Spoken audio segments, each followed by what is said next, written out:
बर्तमान आम सूचना देवा मीन राशि संपर्क में। मीन राशि मध्य 3टी नक्षत्र 25/12 पूर्व भाद्रव मीन, 26/12 उत्तर भाद्रव मीन, 27/12 रेवती मीन।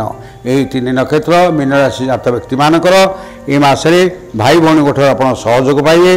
परिवार उत्तम बुझामणा आपणकर बाह्य शत्रु किंतु ए मास सक्रिय हे।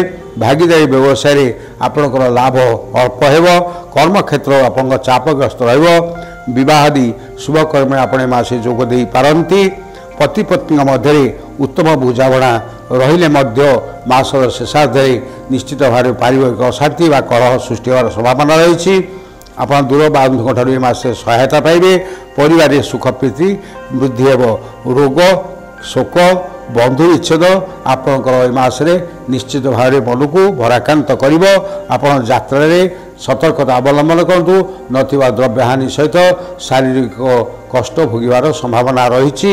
आपणकर कर्म क्षेत्र में आपणकर अशांत परिवेश सृष्टि हो पारे।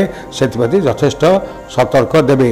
यही राशि जात महिला माने धर्म कर्म मन को लिप्त करेंगे एवं छात्र छात्री माने मध्यम फल प्रदर्शन करेंगे। यही राशि जात व्यक्ति मानकर शुभ रंग होची हलदिया। सतर्कता दिवस होची अक्टोबर 20, 22, 23, 31 और नवेम्बर 1 और 2। आपण प्रत्यह माँ तारा को आराधना करूँ। आपणकर शुभ रंग होची हलदिया।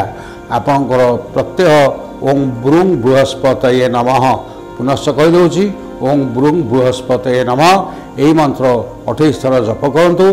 आपणकर जदि किसी अशुभ फल थाए शुभदायक हो। शुभ फल प्राप्ति जोग थाए अत्यधिक शुभदायक हो।